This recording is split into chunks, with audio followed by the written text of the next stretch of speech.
3 minutes after 10 is the time. A very good morning to you. If I said that today I was going to endeavour not to put the boot in to the current clown car occupying Downing Street, would you believe me?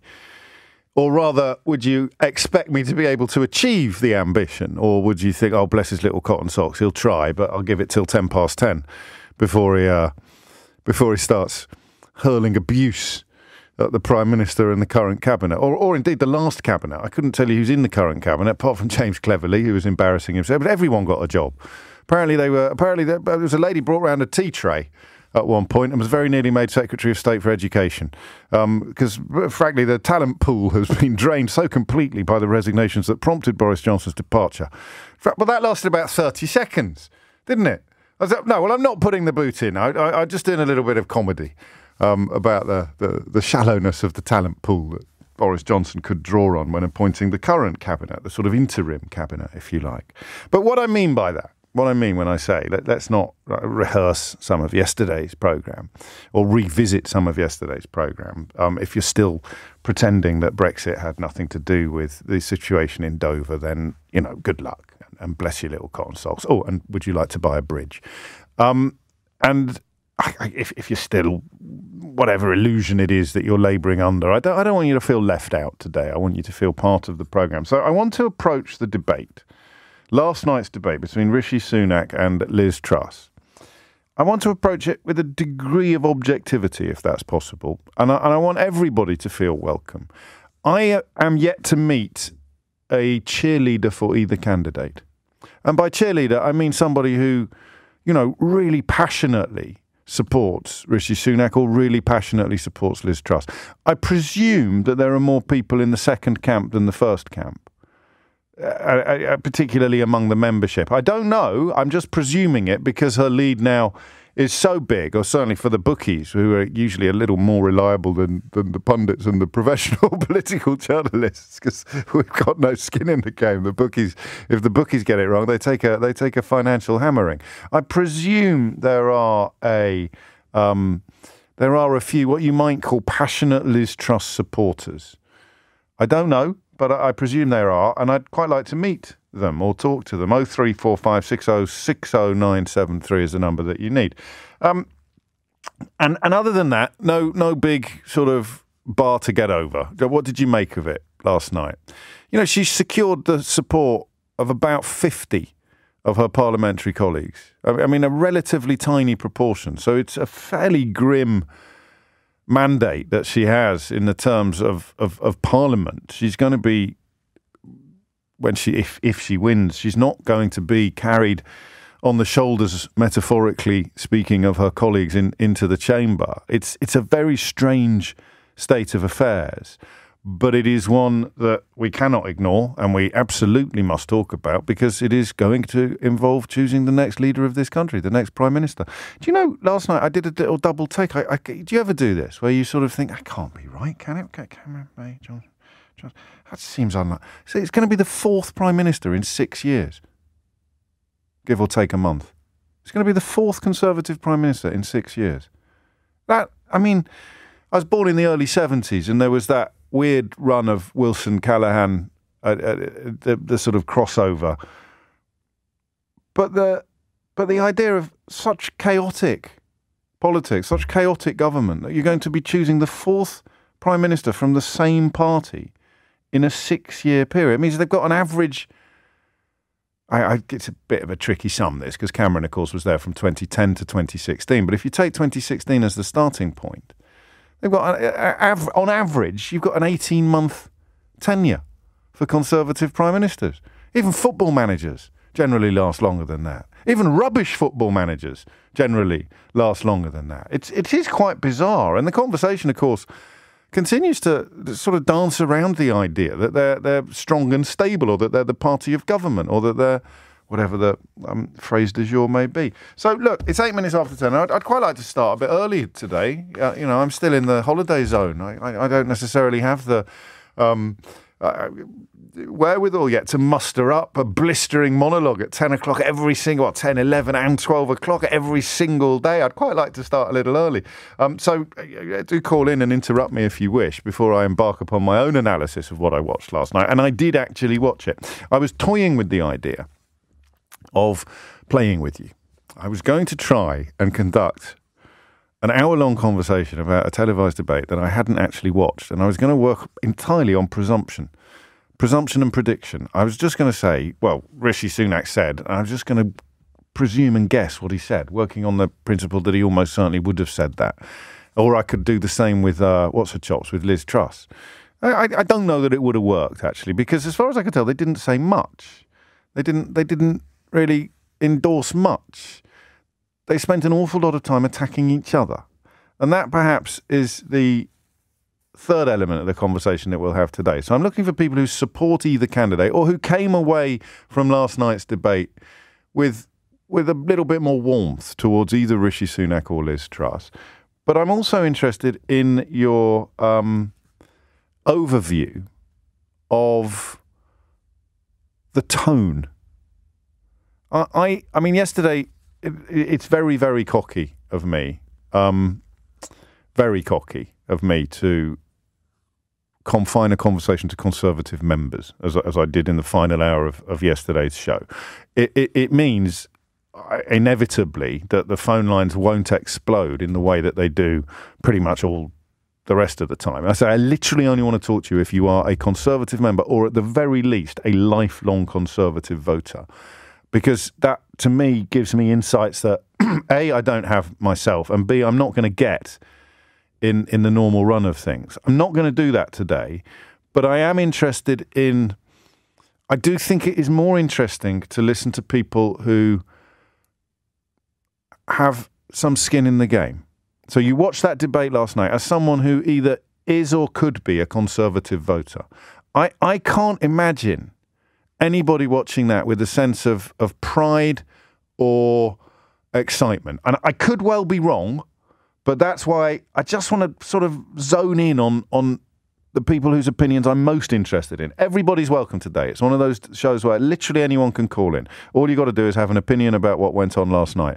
But the more interesting opinions, perhaps, will be the ones of people who are on the same team or historically on the same team bus as both Truss and Sunak. Because when you see them attacking each other in this way, and yeah, they had a hug at the end and they both said that they'd be in the each other's cabinet or they'd have each other in their cabinet. I just found it really odd at times that two senior members of Boris Johnson's government appeared to be competing over who was best qualified to clean up the mess left by Boris Johnson's government. Perhaps you think that analysis is unfair. You know what to do. But that's just a little bit surreal. Two very senior, two of the most senior members. I mean, leave Priti Patel out of the picture, and they are the most senior members of Boris Johnson's government, essentially competing over who is best placed to clear up the crises created or presided over, at the very least, by Boris Johnson's government. And when you remember that it's going to be the fourth Conservative Prime Minister that we've had in 6 years, you sort of have to pinch yourself to wonder what is going on. It's just bizarre. The media coverage is treating it all as if it's normal, but I don't think it is normal. It can't be normal, can it? The fourth in 6 years. And yet the argument seems to be over who can do the best job of fixing the mess that they're going to inherit come September. 12 after 10, 0345 60 60 973. I also have a confession to make. And I felt, I don't know whether I can describe it as old me, but that public school debating style saw me early on in the debate thinking that Rishi Sunak had a little bit more about him than I'd previously noticed. And then, oddly, as it went on, that opinion began to reverse. I thought he was, to coin a popular modern phrase, I thought he was bossing it. And then I realised as it went on, he was actually bossing her. he was trying to boss Liz Truss about. And it became, I felt, and I speak as a public school educated man who used to do a lot of debating, so you may have seen it differently from me, but as it went on, I felt that he was quite condescending and even perhaps a little bit bullying, both towards Liz Truss and towards Fiona Bruce. Now, not Fiona Bruce, Sophie Rayworth. Now, I am not a woman, under any definition of the word. I am not a woman, but I began to feel a little bit uncomfortable at times.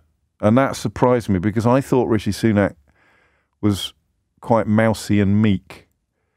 And yet that dreadful word mansplaining kept popping up in my mind, or just that. I don't know, maybe you saw something different.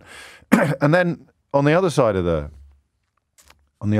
table, I just find Liz Truss almost indescribably awful. I mean, I know this is unkind, and probably having just criticised Rishi Sunak for being a bully, this may lead me into hypocritical territory, but I find absolutely everything about her awful. Her delivery, her grasp of facts, her reverse ferrets. She changes her mind on everything. I mean, it's good to change your mind. There's no point having a mind if you never change it. But you've got to have some convictions at some point. I don't know what she stands for. I don't know what she believes in, apart from herself. But the sort of the gap between the content of what she was saying and the way in which she sought to deliver it was absolutely enormous. It was a bit like a sort of fight, really, conducted as if they were part of Plato's symposium. The way they spoke and what they actually said seemed to me to be miles apart. So I would not be surprised to combine those two brief thumbnail sketches of what I saw last night. I would not be surprised if you came away from that feeling warmer towards Liz Truss than you did before, but not because of anything Liz Truss did, ironically enough, but because of what Rishi Sunak did. I also hope that today is not one of those days where we all agree with each other, because that would, in this conversation, be a little bit boring. If we're talking about Brexit, we kind of have to all agree with each other, because if you still disagree with me now, then you probably in need of some sort of medical diagnosis. But on this, I think we will all have seen different things last night. So to recap, I'm genuinely intrigued to know whether or not passionate supporters of either Liz Truss or Rishi Sunak exist. You know, people who feel the sort of emotional attachment that Boris Johnson generated among many tragic souls. Does that exist? Is that out there? The bigger question, the overarching question of what you made of the debate is interesting to me, whatever your politics are, but I think it becomes more interesting if you were watching players from your own team last night. A dyed-in-the-wool communist is not going to have that much of interest to say about a debate between two people that she wouldn't vote for in a billion years. I think that's a fair comment, but I still want you to ring in. And then finally, my broad sort of Alan Hansen analysis would be that Truss came out on top because of how Sunak behaved. All right? Hit the numbers now, you will get through. 0345 6060 973. It's 10:17. 10:19 is the time. Bit of post-match analysis from last night's debate. 0345 6060 973 is the number that you need. Janet is in Wimbledon to kick things off. What do you think, Janet? What did you make of it all? Yeah. Hello, James. Good morning. Hello. Oh my God, I actually felt so uncomfortable watching both of them yesterday. First of all, I think that all six of them were not good enough. Even Kemi Badenoch trying to use the culture war for division. Yes. No. But I thought that Rishi Sunak, he's been truthful. You know, if he just put up tax a little bit, it would help and so on. But yesterday, I just think that I think that he's actually just giving this to Liz Truss, and it's a big problem because it looked like he was being aggressive. He was bullying her. He was interrupting her. I was just cringing. And like you said, I felt uncomfortable being a woman. Really? She wasn't given the chance to say anything. He just kept interrupting her. Okay. I don't know whether he was in a debating society, and I think he could have just tipped the balance, you know. And I know people keep saying Liz Truss is a bit robotic and all that, and what has he done? She's giving us Liz Truss. I think she could be the underdog now. You mean she could garner sympathy votes or support from people who didn't like the way that Rishi Sunak treated her? Here's the thing. And I, as a man, will now interrupt you, a woman, to ask you about the conversation. So I struggle with this a bit. If someone says something that's not true, don't you have to interrupt them a bit? Yeah, I suppose you could interrupt, but the interruptions was just so much. And even Sophie Wendell said, let her finish. And I didn't even know where to look. And I wasn't even in the auditorium. It was so uncomfortable. Okay, so maybe he got some things right. He had the right to interrupt one or twice. It just felt like it was a debating society, and he felt like he rehearsed something. And I just thought, what are they doing? And then in the end, they tried to be nice to each other. Oh, I will still walk with you. And I just thought, oh, God, please. Yeah, did you think that straight away? Because at first I thought, oh, hello, Sunak's got a little bit of fire in his belly. This will be interesting. And then after about 10 minutes, I thought, whoa, mate, stop it. Seriously, this is really ugly. Exactly You're making me feel sorry for Liz Truss, man. That can't be good. Exactly. I don't have anything against her, but she does sound like a dialect, Doctor Who's dialect, because she sounds, but maybe she's just a bit nervous and so on. But yesterday, I ended up feeling sorry for her. And I'm sorry. I feel like I'm now on her side. Okay. I'm a moderate conservative. Yes. And I think Keir Starmer may need to come in because then we're in very big trouble. I can't see this. I think that's a really, really interesting analysis and a perfect start to it as well. So thank you for that. And thank you very much, James.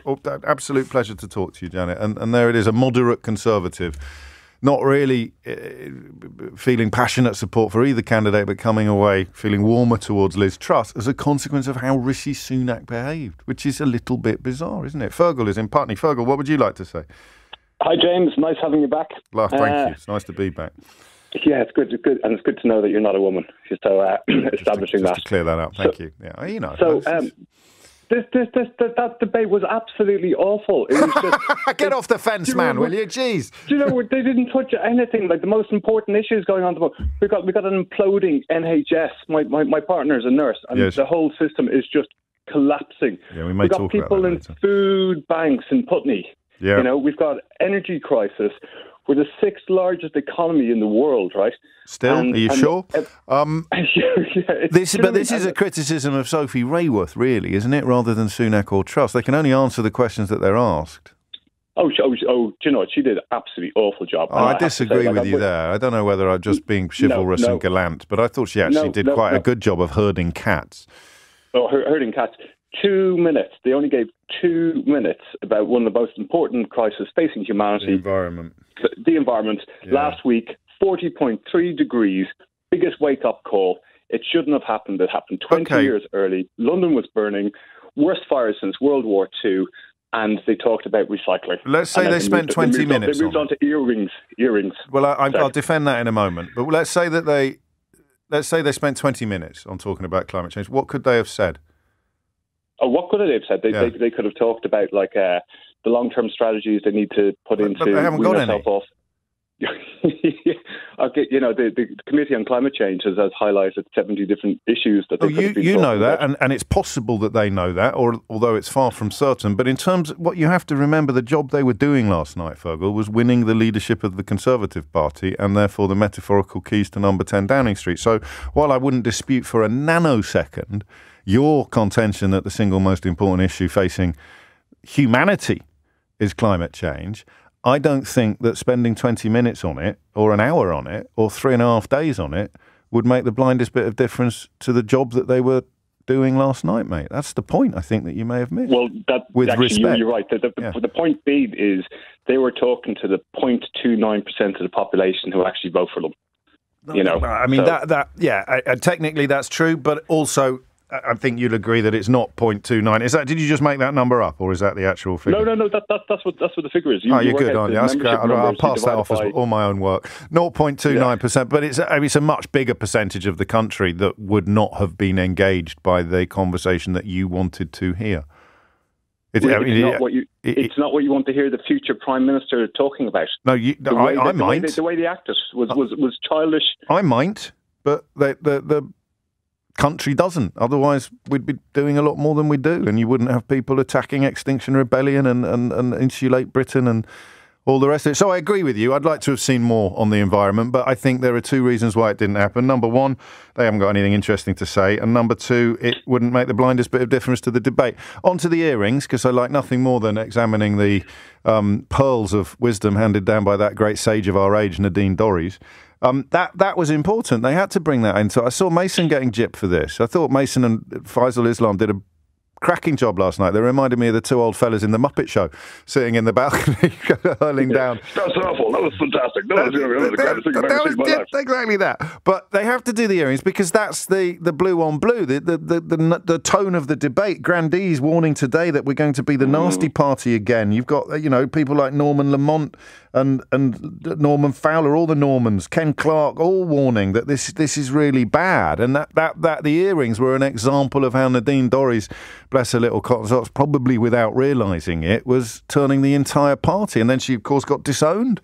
That was my favourite bit of the whole night. If they hadn't brought the earrings up, then Liz Truss wouldn't have publicly disowned Nadine Dorries for the crime of supporting Liz Truss.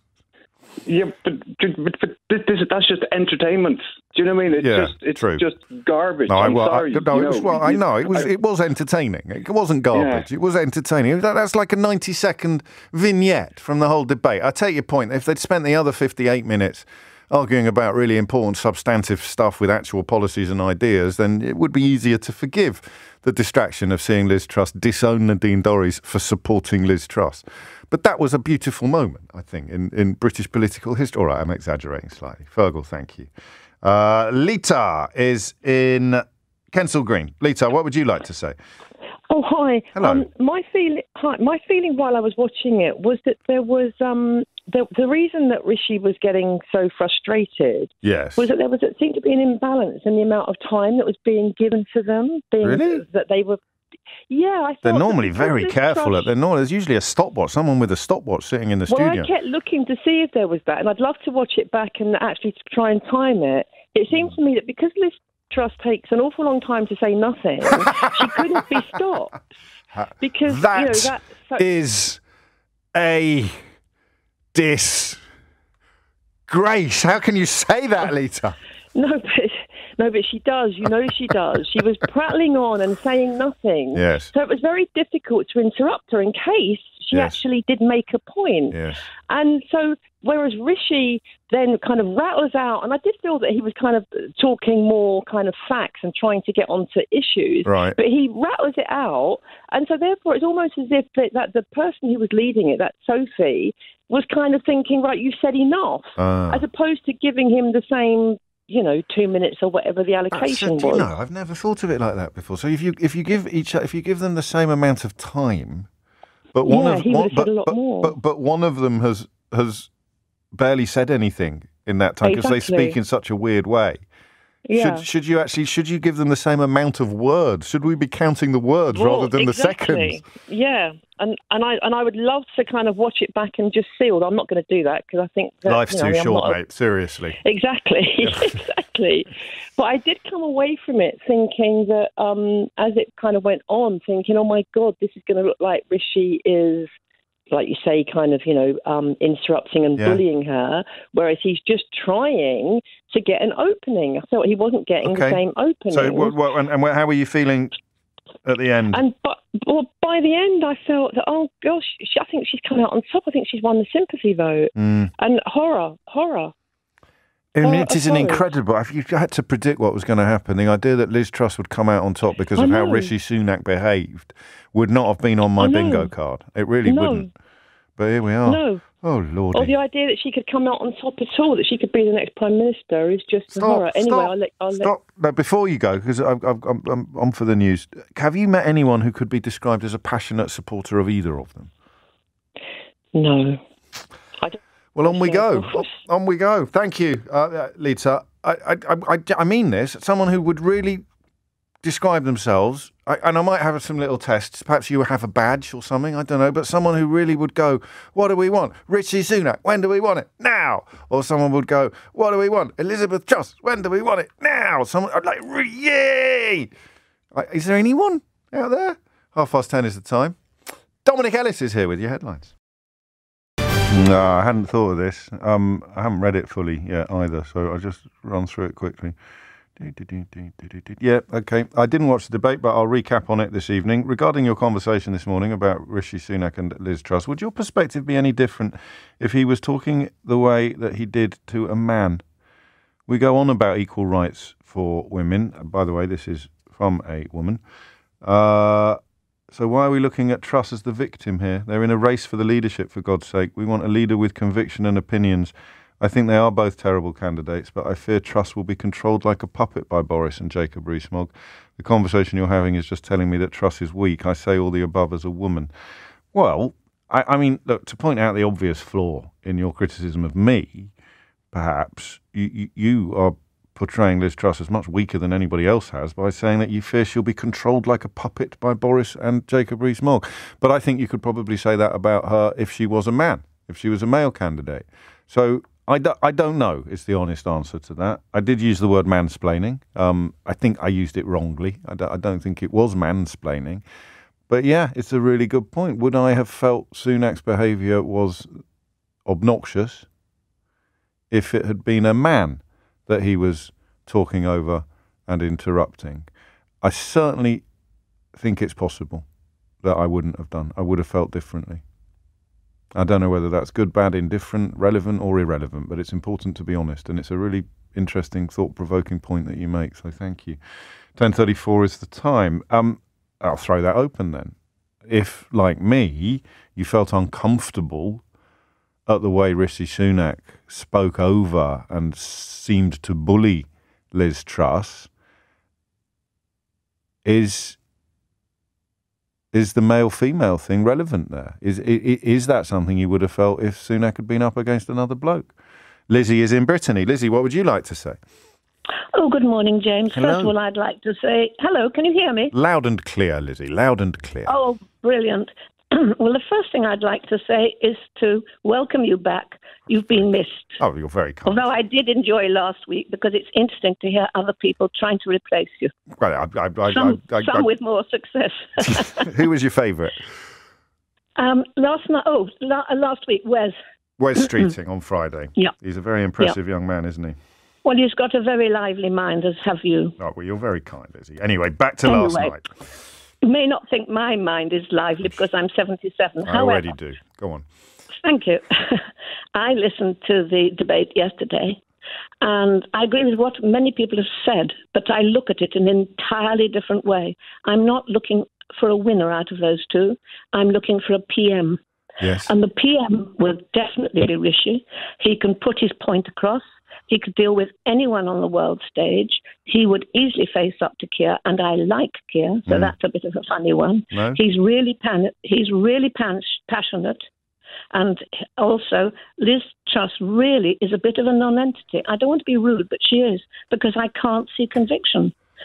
When she was talking about Rishi's financial plans for the future, she really was against them. But at the same time, he hasn't changed them for when he was in Boris's government, and then she supported him. I think I rest my case there. I think that's a really powerful point, and one which doesn't seem to be resonating among the electorate, among the membership. The idea that she, as Groucho Marx famously said, I've got opinions, if you don't like them, I can get some others, or words to that effect. She doesn't really seem to believe in anything. Sunak, I think she's a chameleon to fit herself. Yes. And she thinks she understands the public, and she needs to. And I think he does much more, because you think of what he did during the lockdown. Yes. And it maybe some of the things weren't that wise, but the public loved it. So if you're going to follow Boris, you've got to have that strong character and that conviction. Well, you would have thought so, and yet that he sort of got kneecapped, didn't he, metaphorically speaking, with his wife's tax affairs, and then a lot more focus upon his own wealth. So yes, I agree, but I think that will disappear when the important things of state take over. Well, he's not going to win. You do know that, don't you? Unless, barring some epic, unforeseen circumstance, he's not going to win. We are going to be represented on the world stage. The Conservative government. That's exactly the problem with the Conservatives at the moment. However, he did marginally win last night's debate, according to the radio, according to LBC. Okay. 39 to 38. So we can but hope. Good Lord. At least it wasn't 52 to 48. I don't think I could bear that, Lizzie. Have a lovely day. Thank you for your kind words as well. I shall let Wes know that he has a fan in Brittany. 10:38 is the time. And Lizzie makes a brilliant point, doesn't she? Because, listen, this has nothing to do with men or women, this observation. But Rishi Sunak, whether you like it or not, looks a lot more statesperson-like than Liz Truss. And I don't mean this isn't about physical features. It's about confidence. It's about plausibility is the best word I can use. Now, it can be fake. Of course it can be fake. And Boris Johnson was not somebody who looked like a prime minister. I mean, he looked like a sort of Benny Hill tribute act most of the time. And so it's obviously not something that matters much. I'm just going back in my head through Conservative leaders in my lifetime, and probably Ian Duncan Smith would be the one who seemed least statesmanlike, least competent. And I would put Truss in that category. She seems like an Ian Duncan Smith character, although, of course, Duncan Smith never got to be Prime Minister because he came to the leadership when the Tories were in opposition. Warren is in Forest Gate. Warren, what would you like to say? Hi, James. I hope you're well. Just really... It's quite baffling to me how anybody thinks this is a contest just because of the nature of the Tory party membership. I just can't see Rishi Sunak ever being made Prime Minister. And I will say that's down to race. I'm not saying all Tory parties racist or anything like that. I'm simply saying that, can you really imagine somebody of an Asian background being the British Prime Minister with that electorate? Not saying the rest of the British public. No, I'm going to argue with you on this, because do you know which of the 6 original contenders was the most popular among the Conservative Party membership? Was it Kemi Badenoch? It was indeed. It was, but then that is a massive moot point for anybody of colour having her there who denies that institutional racism exists. Yeah, that's the issue. But she is a black woman who was the most popular candidate. So I appreciate it's a more nuanced proposition than that simple statement allows, but it does, I'm afraid, blow your theory about Rishi Sunak out of the water. I don't think so, because at the end of the day, that if there was going to be a choice between Liz Truss or Kemi Badenoch, Liz Truss would have won, or Penny Mordaunt. You really think so? Yeah, 100%. The polling said otherwise, so we can't. I mean, it's a pointless argument, really, because it's all counterfactual. So, if Rishi Sunak came out and denied the existence of institutional racism, he might squeak over the line. You think with the membership? You have to sell your soul to actually. Basically, you're going to have to sell your soul. So Rishi Sunak is going to have to come up with more right-wing policies, things like Rwanda, all of those, just to keep that base involved. So it's going to go more and more to the right. But Liz Truss has won this totally, and I just can't see the Brexit Party, UKIP membership. That's the interesting thing, isn't it? That's what we touched on yesterday. I don't know how you would measure demographically the membership of the Conservative Party, but we'd forgotten until a caller yesterday pointed it out. I think it may have been a Conservative councillor, a former Conservative councillor. That shift to the right brought about by the paucity of David Cameron's majority. He was terrified of the threat from UKIP because his majority was tiny, because he was in coalition. Otherwise, they never, ever, ever would have tacked in that direction. If he'd had an 80-seat majority like Johnson had, he wouldn't have been spooked by the idea of losing a couple of constituencies in Kent mid-term to a couple of Farage clones. It just wouldn't have. And maybe, I don't know whether the membership 10 years ago or 20 years ago was of a more what's the word we're looking for? Decent. One nation. Yeah. One nation Tory. Yeah, Christian values, that old school sort of, whether the membership... Yeah, I don't know, but you make a good point. And you're probably right, as you know, about the unlikelihood of Rishi Sunak winning, despite the fact that he, of course, would, among Conservative MPs, be way ahead of Liz Truss, and indeed was. And that's just weird. I think those of us who have not enjoyed, and I think a lot of Conservatives fit into the category I'm about to describe, not enjoyed the last few years of the Labour Party because of the internecine warfare and, of course, the fundamental inadequacy of an opposition led by a man who is never, ever, ever going to win over floating voters. It's awful to see, but it happens when the membership elect the leader as opposed to the parliamentary party. And I think it would be more democratic, wouldn't you, to have leaders elected by the party membership? But it's actually not, because it's a self-selecting sample. And you can become a member of this electorate, and I think this has now been proven, simply by joining Conservatives abroad. Even if you're not a British citizen, you get a vote in this election. I don't know if they've closed that loophole, but I know it was been quite widely reported while I was away. Thank you, Warren. Neil's in York. Neil, what would you like to say? I just felt that Rishi did sort of blunderbuss his way through, and you could argue he was bullying, but I felt in the face of that, Liz Truss looked weak. Yeah. She stood there looking like she was doing a Peter Crouch robot dance with a confused look on her face most of the time. And I didn't feel that... Yeah. I mean, listen, that's optics and they matter. But I just leave me... I look appalling on telly a lot of the time. I don't know why. I've got really bad posture and I just sort of scratch myself in all the wrong moments and all that. So that wouldn't necessarily affect my ability to do a job. Do you see what I mean? No, but she allowed him to control the conversation. You think? And I think she's going to find that she's going to get people trying to bully her, whether that's from the opposition, whether it's from the EU, other countries, her own ministers, and she's got to be stronger than that. And I feel she came up weak. Were you an admirer before?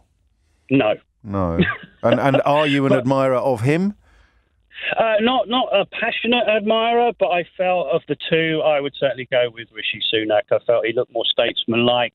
He was in control of his arguments, and I think he's got a better proposition overall. In what way? Because if I was in a gotcha mood now, I'd push you on substantive policy points rather than just the beauty contest element of it. So what? Well, I think his stance on him being honest about taxation, I think resonates.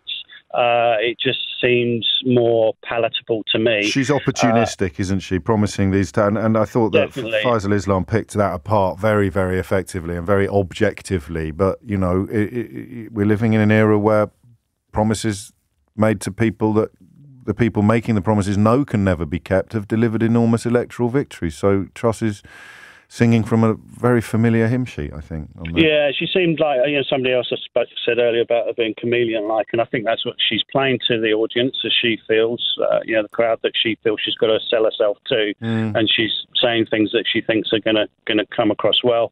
But certainly in terms of the debate last night, you wouldn't have seen Boris Johnson allow Rishi to lead the conversation like that. He would have made sure he was on top, and she wasn't able to battle against it. If she'd started shouting back at him, we'd probably have some people calling her shrill or unduly aggressive. So she's in a bit of a lose-lose situation. She can't win, can she? Yeah. I think that's tricky, and that is that makes it relevant. That makes sex relevant, gender sex relevant, makes the male-female thing relevant, because we do see people, whether we should or not. I don't know, but we do see people differently, according to that. Thank you, Neil. I'm not picking fights today, because I don't think Neil said anything that demanded that I do pick a fight, because I do want to get as broad a canvas of reaction as possible. I reserve the right occasionally, perhaps, to pick you up on something that you say, but I don't think today's a day for me to impose my opinions on everybody, because they're no more interesting or valid than yours. It is genuinely a case of us both looking at a picture and describing what we see, and we are not going to describe identical perspectives, are we? 0345 60 60973. A couple of messages along this line. Charisma, it's not something you can go and learn, James. You either have it or you don't. Rishi has it and Liz doesn't. Okay. I'm seeing that a lot. I'm probably going to agree with it. I find her awful. I mean, genuinely awful. But I don't know whether that is an accumulation of experience or whether there's something a little bit unpleasant or unfair going on in my mind. I don't think there is, but I think people who are being unpleasant or unfair very rarely think that they're being unpleasant or unfair. I just struggle with this transformation from someone who made pertinent evidence-based arguments against leaving the European Union into someone who, instead of saying, well, we voted for it, now we must make the best of it, has actually become a passionate advocate of the madness. And you know, that we'll play that clip again, will we? The cheese clip. I just can't quite... all right. I can't quite imagine a person who did that being a Prime Minister of our country. And I know Johnson did much, much, much worse things, but I don't think he should ever have been Prime Minister of our country either. I just can't quite get my head around the idea that in a few years you can go from standing up in public and saying, we import 2/3 of the cheese that we eat, that is a disgrace, and saying it in a mad way, to being Prime Minister. But then we're back to the 4 Prime Ministers from one party in 6 years. It is a cycle of chaos. But because we're so gaslit by the right-wing media, we don't fully appreciate how chaotic this is and what a mess this is, because they keep telling us that these people are brilliant. Daily Mail's front page with Theresa May. Do you remember that? The steal of the new Iron Lady. Theresa May was brilliant. And then they went all in on Boris Johnson. And that's fallen apart. Now they're going all in on Liz Truss.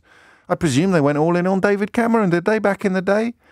Certainly pre-referendum they would have done. So these newspapers that are owned by Rupert Murdoch and Jonathan Harmsworth and the surviving Barclay brother and they keep telling you that these people are brilliant. And it creates a sort of narrative that even those of us who know that they're not brilliant get a little bit infected by.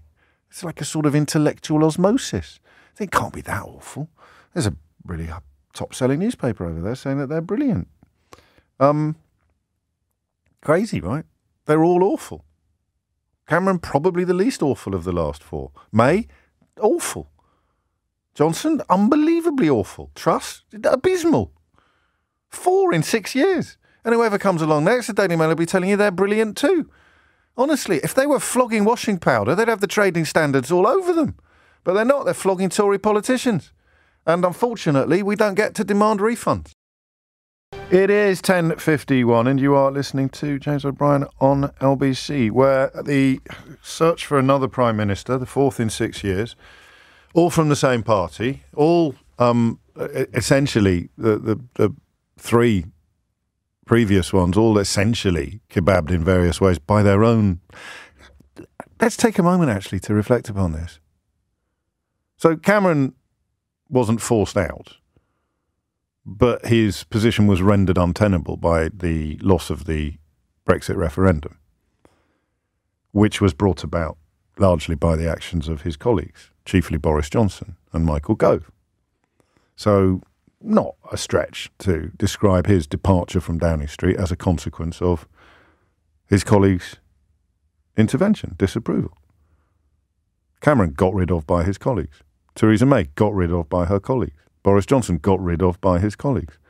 And 6 years later, along comes Liz Truss, who doesn't have the support of many of her colleagues. It is breathtaking. I always do this when I come back from holiday. You know that analogy I use about the pixels on the screen? In that your face is so close to the screen, you can't actually see anything except pixels. You just see lots of sort of little coloured dots flashing on and off. And you think that's the picture. I go away for a fortnight. I look from the distance. I get my Rabbie Burns hat on, see ourselves as others see us. It's madness. It's absolute madness. We look to outsiders like America looks to us now. Yeah, especially with this bizarre campaign in the Daily Telegraph for Boris Johnson to be allowed to come back or to have his name on the ballot paper. Yeah, the famous scene in Happy Days where Fonzie jumped a shark. The Daily Telegraph did that years ago on their political coverage. But my goodness me, this is just bonkers. So you've told us, right-wing newspapers have given us 3, soon to be 4, Conservative Prime Ministers that they insisted were incredible. And they've not lasted 10 minutes before being turned on by their own colleagues. Now, the Labour Party hasn't landed a punch on a Conservative leader in over a decade. Labour Party had nothing to do with David Cameron's departure. The Labour Party had nothing to do with Theresa May's departure. The Labour Party had nothing to do with Boris Johnson's departure. It's incredible, right? It's just this absolute machine of malevolence that keeps spewing up another leader, fated and championed by toxic right-wing newspapers and then stabbed in the back 18 months later by their own colleagues, while the country teeters upon the edge of all manner of disasters.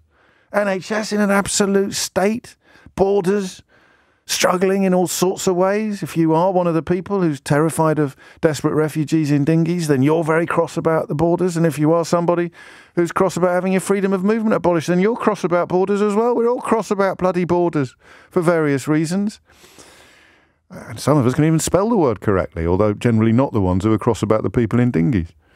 It's incredible when you think about it. Maybe it suits the purposes of the newspaper owners, I don't know. Maybe they quite like us all running around like lemmings. But four leaders in 6 years, all anointed as brilliant by the right-wing newspapers and all chucked out the cat flap 10 minutes later by their own colleagues. And do you think it'll be any different for Liz Truss? She'll probably lose a general election rather than be got rid of by her own colleagues. But if she gets dragged to a general election victory by Keir Starmer's failure to engage the nation and, of course, by the incredible client media that we have now in this country, then it'll be her colleagues that get rid of her as well, because eventually reality will prevail, as it prevailed in Dover on Friday. Do you want some clips? Do you want to hear a bit of the debate? I think you probably should, given that we've been talking about it for the best part of an hour. Under my plans, we would start paying down the debt in 3 years' time. So I'm not putting it on the never. I would start paying it down in 3 years. Liz, that's simply not right. You promised almost £40 billion of unfunded tax cuts, £40 billion more borrowing. That is the country's credit card. It's our children and grandchildren, everyone here's kids, who are going to have to pick up the tab for that. Rishi, that is not true. There's nothing conservative about doing that. Under my plans, we would start paying down the debt in 3 years' time. COVID was a 1 in 100 years event. No other country is putting up taxes at this moment. The OECD has described Rishi's policies as contractionary. What does contractionary mean? It means it will lead to a recession. Now, we know what happens when there's a recession. I grew up in Paisley and Leeds in the 1980s and 1990s. I know what it's like when people have to struggle, when you have high unemployment, when people don't have work to go to. That would be an exclusively conservative period of government that she's referring to there. I don't know whether she realises it. So we remember the 80s and the 90s, and you know what the problem we had then? It was inflation.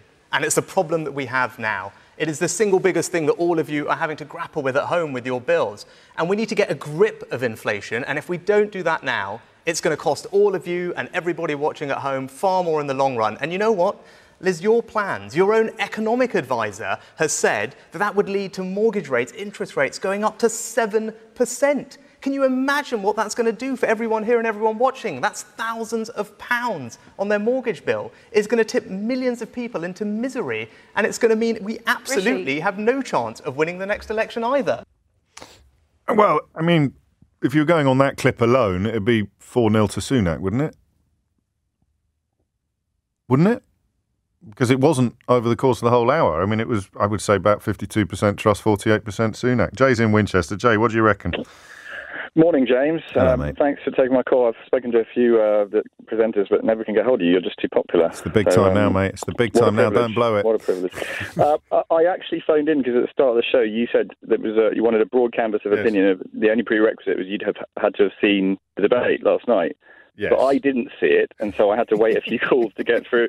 Because the reality is, you don't have to have seen it, because you could have known what was going to happen. This is the state of this country.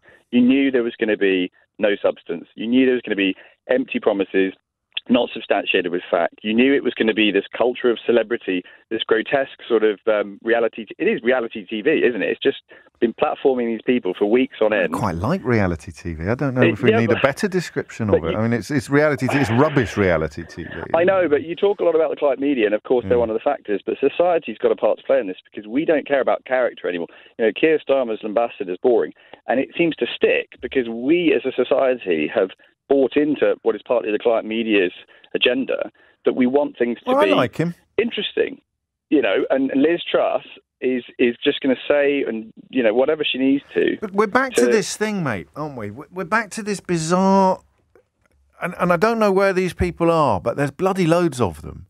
The ones who didn't care about Boris Johnson being such an absolutely depraved individual, And the ones who think Liz Truss is, I don't get it. I mean, it's very lazy of me, but I think it's probably accurate. You don't even need to go for client media. It's just Daily Mail readers and Daily Telegraph readers. They've just been gaslit over the years by, and Express to a degree, although I don't think they have enough readers anymore to be relevant to many of these conversations. But people have just been persuaded of things that aren't true, haven't they? It's not so much that character But that's what I can't. Yeah, that's what I can't believe. After all the empty promises of Brexit and the bus and all the other things, this woman, who, as one of your callers, bless her, said, she says takes a very long time to say pretty much nothing. Yeah, that was strong. Well, I would agree. There's not much there, is there? Behind the wheel. She was a Lib Dem, wasn't she? Yeah. Then she was a Remainer. Yeah. Now she's a hard Tory Brexiteer. We're allowing these people to chameleonize themselves. I don't know if that's a word, but to shape-shift themselves into whatever they need to be, whatever monstrosity, in order to appeal to, in this case, a very small membership base, as you pointed out, a club essentially. Yeah, of people who don't recognise observable reality. People who are living in a bubble. I mean, a genuine bubble. It's been normalised, and the client media, their job is to normalise it so that you even now go, well, we believed all the promises of Brexit, and even though they weren't true. Daily Mail yesterday, Dover's got nothing to do with Brexit. I mean, it's beyond lying now, isn't it? It's almost an art form. It's an alternative reality. It's communal cognitive dissonance, which has been essentially, done in a slow creeping fashion over time. Yeah. But now you either, how everyone goes, I wouldn't trust anything any of them say. They've desensitized politics to the point where you're either not surprised or you just go along with the Lex thing because it just appeals to your special interest group, even if it's not going to come through. And then when reality intervenes in a way that can't be ignored, it's like the Etch-a-Sketch. You just shake the Etch-a-Sketch and start a new picture. Because, Theresa May, the steel of the new Iron Lady was the front page that they had. She was the future once. And then Boris Johnson was. And now Liz Truss is. And we're going to have 4 Tory prime ministers in 6 years, all of whom have been absolutely rubbish. And only a part of that has been facilitated by the Labour Party managing to stick a man in charge who was even worse than all of them. But they haven't got that now. They've got a decent leader now. So who knows? 2 minutes after 11. Thank you, Jay. Might continue with some of this or perhaps move it on slightly into... I am interested in whether or not Sunak's background matters. But then there's 2 questions there as well. Does it matter to the Conservative membership or does it matter to the country at large? And is that the same thing? I don't think it is. It's 6 minutes after 11 and we continue with this conversation about the Conservative leadership debate. It's a weird one. I don't know whether it's still a sort of hangover from my holiday, but I don't have a sort of clear picture of what's going on at the moment, because I find the idea of either of these people becoming Prime Minister so patently ridiculous. I guess when I've been back for a week, this time next week, I'll be back in the swing of things and I won't have that third... It's like the third option, isn't it? So, you've got approval or disapproval, or that third option, which you can only have by stepping back from the fray, and that is bewilderment at what the hell has happened to our country. Never perfect, no country ever is. Hard to pick a point at which you could begin the measure of decline. A lot of people like to pick the Olympic opening ceremony in 2012. It was such a beautiful night, wasn't it? Such a beautiful moment, and such an astonishing piece of art put together by Danny Boyle and Frank Cottrell Boyce. A lot of people pick that, but it's not to claim that Britain was perfect in 2012 or anything like that. We'd just started on austerity for a start, hadn't we? But you could really feel passion and pride in our recent past, as well as perhaps a slightly more rounded understanding of what our further ago past might have constituted. It was the NHS was the big star of the show, and that's under threat now. So I just... Do you understand what I'm saying? I could forgive you for not, I think, at this point in proceedings, but it's as if the only way you can conduct this conversation is in the traditional terms of 2 candidates fighting it out for a big prize. It's not really an option. You wouldn't have had anybody in the studio last night, for example, just mugging to the camera and going, how the hell has it come to this? And that's who I am at the moment on this particular Tuesday. I'm the person sitting there not going Team Rishi or Team Truss or aren't they both awful? I'm literally going, how can we even be doing this? How can this be it? How can this be our 4th Conservative Prime Minister in 6 years without anybody in a position of power questioning what the hell has happened to the country. I mean, this is just insane. I wonder what the Queen thinks of it all. And she's counted them in and counted them out, but she's never seen a mess like this. Quite powerful reporting at the weekend. I don't know if you saw it. About the measures that they were taking at the palace to guard against Johnson going full Trump. The idea that, you know, he'd lied to her about proroguing Parliament, completely misled her, sent Jacob Rees-Mogg to Scotland to lie to the Queen about that, and that meant that they needed to have their constitutional ducks in a row. It was in the Sunday Times, I think, that report. It's worth digging out. It's really, really interesting because, you know, we might not have a written constitution, and she might only be the head of state in a very limited and specific way, but it's her job when push comes to shove to make sure that Johnson doesn't get to trash yet another part of our tradition, yet another part of our constitution. And it's going to be putting absolute numpties in the House of Lords next that gives him his big goodbye. So that I mean, I don't think this is a very productive line of conversation for the mornings that we spend together. You know, isn't everything awful? But it's important occasionally to remember how we look from the outside. It's just hard to get on the outside, isn't it, when you spend your whole life on the inside? And if, like me, you spend your whole life on the inside describing and reporting on what is on the inside. But here is the outside. From the outside, we're now about to appoint or get the fourth Conservative Prime Minister in 6 years, all of whom have been sold to you by the right-wing media as combinations of Boadicea and Winston Churchill, and all of whom have been absolutely bloody awful, with a very real possibility that Liz Truss will turn out to be, in some ways, the worst of all. In other ways, there's no way she can be as bad as Boris Johnson. I mean, there is just no way that her personal morality can be as absent as his.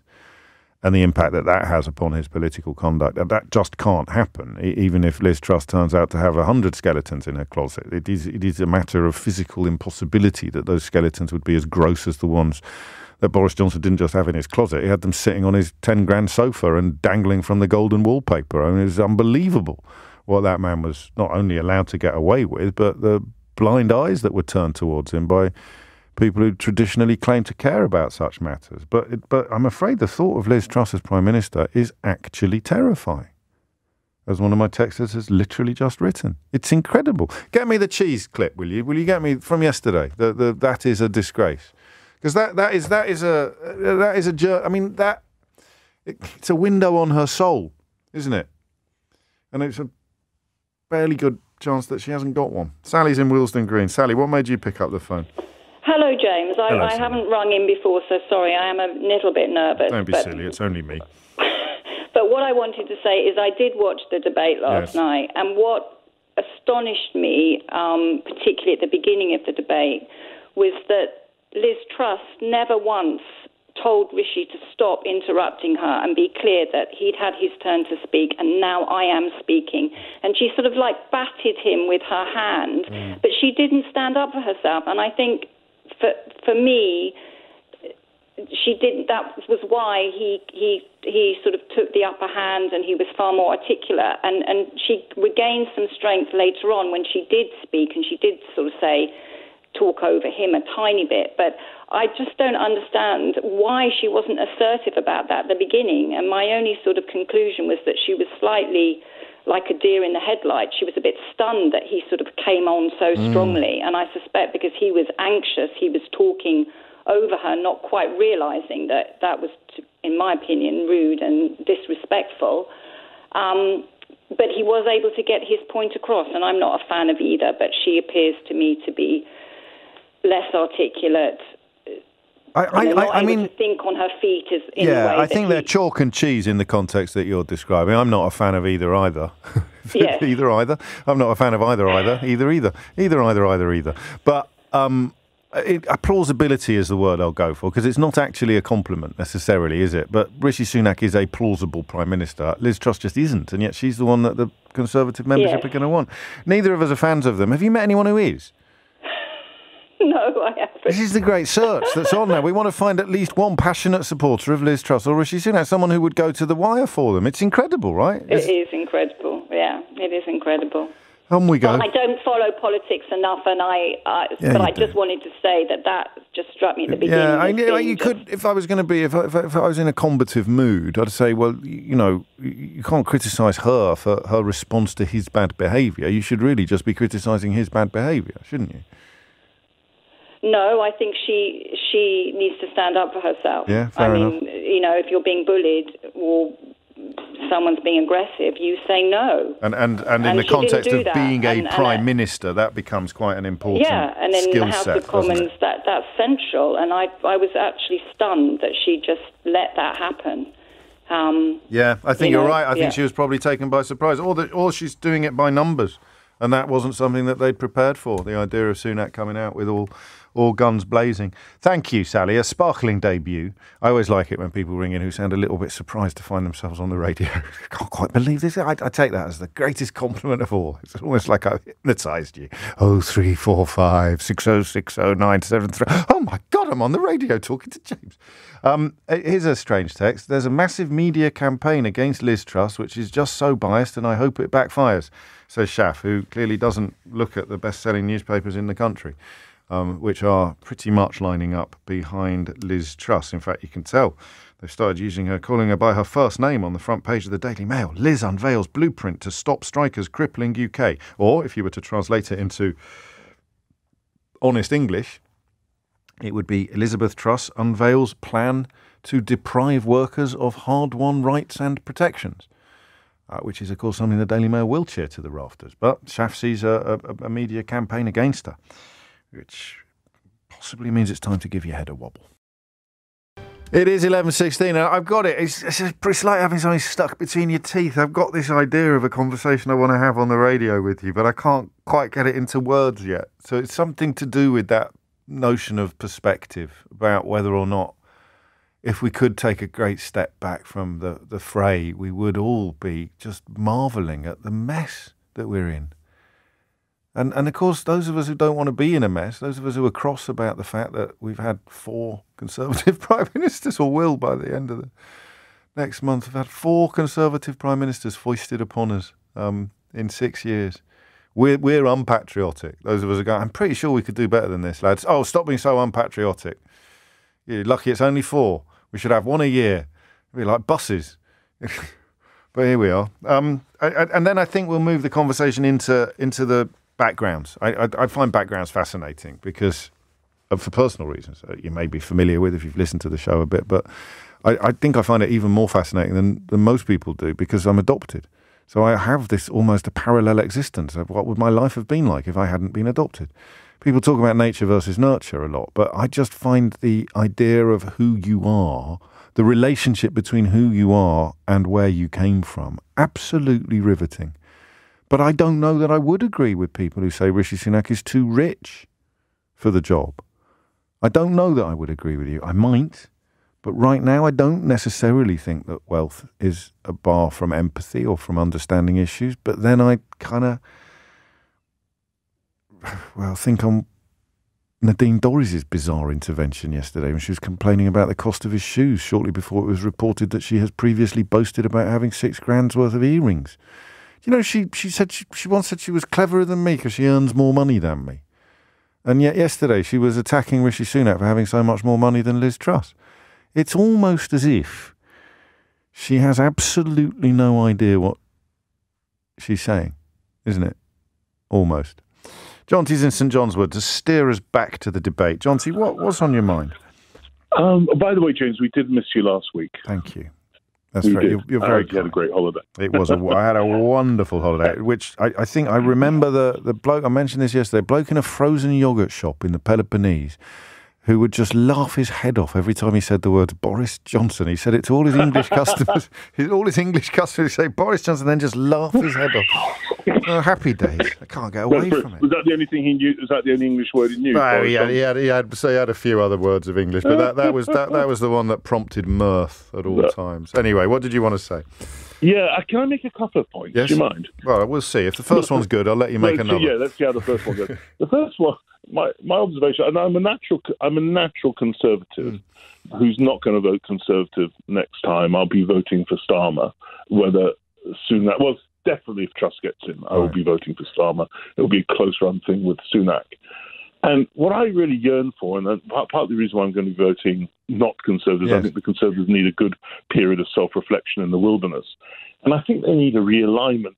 And I don't understand why this country can't produce a centrist party, because we have a temperate climate, we have a temperate disposition, we are centre, moderate, tolerant people, and yet we don't seem to be able to produce a non-ideological alternative to Labour. Why do you think that is? I don't know. I mean, you look at people like, in the old days, it was wonderful politicians like Ken Clarke, who, he went through about 4 departments and sorted them all out brilliantly. He's not an ideological guy, clearly eclectic, deep-thinking, non-ideological. So it's the calibre of politician, then, that's the problem. Yeah, well, I don't know. I mean, nowadays, no. They're there. Jeremy Hunt, Tom Tugendhat, Johnny Mercer, Rory Stewart, Robert Halfon. Jeremy Hunt, and I have to stress that my colleague spoke very warmly of him and his stint on the programme last week, and I have great respect for that. Some people come in and do this job and they don't treat my colleagues as well as perhaps they could do. So fair play to Jeremy Hunt for that. But he was bloody awful as Health Secretary, man. Absolutely awful. He's embarked on this sort of revisionist farewell tour where he's pretending that the state of their National Health Service has absolutely nothing to do with the bloke that was in charge of it for the best part of half a decade. Or more, actually. I think he's learned a lot. I think he's become more moderate afterwards. Maybe. I think he's learned a lot from it. Yeah, maybe. And also Penny Mordaunt as well. I mean, she got absolutely... Really? She's quite moderate. I've got to tell you that the chances of you being allowed to make another point are disappearing rapidly over the horizon. But Tom, you can't... Look, Tom Tugendhat, I quite like the cut of his jib, but probably just because we don't know much about him. No, he's a moderate person. He's non. It's all Brexit, though, isn't it? It's, I mean, you can't, because Penny Mordaunt was a leaver. She was talking nonsense about Turkey. You can't get past that. Yeah, no, she was. Absolute hogwash. I think Brexit has kind of radicalised our politics, unfortunately. Well, you're not going to win any prizes for that insight. What about the So you're yearning for an SDP, I think, aren't you? An old-style SDP, a David Owen, Shirley Williams, Roy Jenkins. Yeah, I think slightly. I think more. Who was the Foreign Secretary? What's his name? He was the SDP. He didn't get on with anybody. David Owen. Yeah, more ilk. All right. Yeah. No, I hear it. Go on, what was your other point? Can you remember? Yeah, the other point is Liz Truss really showed up how financially illiterate she is. Yeah, but that doesn't matter. Because when Faisal came on, he made himself sound very clever, but all Liz Truss was being asked was, hang on, this doesn't pay for itself because you're putting short-term debt onto long-term debt, but she's only putting 40 billion onto long-term debt. And long-term debt versus short-term debt is a difference of 2%. 2% of 40 billion is 800 million, which is financially insignificant from a government point of view. So it was actually correct, but she didn't know why she was correct. She didn't really understand. She doesn't understand her own policies. Well, and also, I think citing the ghost of Patrick Minford is pretty scary for anybody who's followed his career, but apparently it is to him that she turns when she needs someone who has economist on their business card to describe her as having some good ideas. Jaunty, thank you. 23 minutes after 11 is the time. Let's move on now to background. And I'd take a moment to stress that I find it riveting. And perhaps you don't, which is fine. Because I'm sure that there will be days when I'm talking about something that you find more interesting than I do. But I find background riveting. The relationship between the person that you are, and in the context of today's conversation, the politician that you are today, and the childhood and background and experiences that you had back in the day. I find it riveting. I used to walk past Tony Benn's house in Holland Park, and it's a really beautiful house. And it never really crossed my mind that it was a Viscount, wasn't he, before he surrendered his title in order to sit in the House of Commons. It never really crossed my mind that there was anything incongruous about Tony Benn, probably the most prominent left-wing politician, and by that I mean the left wing of the left-wing party, the left wing of the Labour Party, of the 20th century, of the post-war period, was born into enormous privilege. And yet he was a genuine champion of the the unprivileged, the underprivileged, the working man or the vulnerable. And yet most people born into that sort of environment tend perhaps to swim in the other direction. So I don't think there are any hard and fast rules about it. That's the point that I'm making. And I don't know why Liz Truss is trying to turn Rishi Sunak's background into a stick with which to beat him. I wonder whether it backfired a bit, possibly because of Nadine Dorries' intervention. So I have a couple of listens to this. We'll start with Liz Truss talking about her own background. Well, you'll hear Rishi Sunak ask the question, I think. It's quite a good question. I bet they were well chuffed with it when they came up with it in the sort of wargaming, but it backfired a bit. See what you think. Anyway, this was in the ITV debate, the one that Julie Etchingham chaired. My question's for Liz, actually. And Liz, in your past, you've been both a Liberal Democrat and a Remainer. I was just wondering which one you regretted most. I am somebody who was not born into the Conservative Party. I went to school in Paisley and Leeds. I went to a comprehensive school. My parents were left-wing activists, and I've been on a political journey ever since. But my fundamental belief, and the reason I am a Conservative, is I saw kids at my school being let down in Leeds. I saw them not get the opportunities, not get the proper educational standards that you might have got at your school, Rishi. I saw them having wasted potential, and I thought that waste was wrong. That's why I'm Conservative, because I believe that everybody needs to have that opportunity. I believe in high education standards. That's why I'm proud I introduced the new Maths GCSE, which my daughter is now sitting, that gives people a better grounding. That's why I'm proud of signing all those trade deals so we can give opportunities to companies right around this country. That's why I became a Conservative. I'll tell you what happened there. I should have spotted it earlier. She was ready for that question. So I don't know whether they knew that they were going to get the chance to ask it. Of course they did, because they knew they were going to get the chance to ask each other questions. So they knew that each other would get the chance to ask that. She was ready for that question. That's what earlier callers have been talking about when she was sort of rabbit in her headlights and stuff last night. She was ready for that question. It was hogwash, by the way. I know Roundhay in Leeds, and anyone who knows Roundhay in Leeds would know that sort of trying to paint it as some sort of ghetto or slum or underprivileged part of Yorkshire is absolute nonsense. Also, of course, it was the 1980s. Margaret Thatcher was Prime Minister. I became a Conservative because schools were so awful when Conservatives were in power. Really? Now, just talk me through the logic of that one, Liz, will you? I was at school and it was awful and lots of children got left behind. She got into Oxford from that school, by the way, and a lot of teachers and former pupils have been queuing up to absolutely rubbish her memories and descriptions of the schools that they attended and worked in. But it was absolutely awful. I went to this school, right? I went to this school in the 1980s, sound like a club comedian now. Oh, take my wife. I went to this school in the 1980s. It was absolutely awful. So I decided that when I grow up, I want to be the Prime Minister of the same party that was in charge when I went to that awful school in the 1980s. I'm here all week. Try the veal. What's she talking about? What is she actually talking about? I became a Conservative when I went to a rubbish school under a Conservative government, and I decided, and I looked around at all my rubbish classmates, that I too wanted to be a Conservative. What? Well, and here is Rishi Sunak talking about his background last night. But I can address this issue about me very, very directly, right? I mean, it's very simple. I think in the Conservative Party, we judge people by their character and their actions. I'm proud of my record as Chancellor in helping some of the most vulnerable people over the last couple of years. And I wasn't born this way, right? My family emigrated here 60 years ago. I told you about my mum. She ran the local chemist in Southampton. That's where I grew up working, in the shop, delivering medicines. I worked as a waiter at the Indian restaurant down the road. And I'm standing here because of the hard work, the sacrifice and love of my parents and the opportunities they provided for me. And that's why I want to be Prime Minister, because I want to ensure that everyone, your children and grandchildren, have the very same opportunities that I had. And actually those values of hard work and aspiration, those are Conservative values, and those are exactly the type of values that I will champion as Prime Minister. I just want to know whether you care. I don't have a particularly sophisticated question. I don't think I do care, but that might be because I'm a bit of a weirdo. I am from a background. My grandfather, my dad's background would actually be quite close to what Liz Truss described. He was at school in Leeds in the 1940s and 50s and was very badly let down, left at 15 with no qualifications.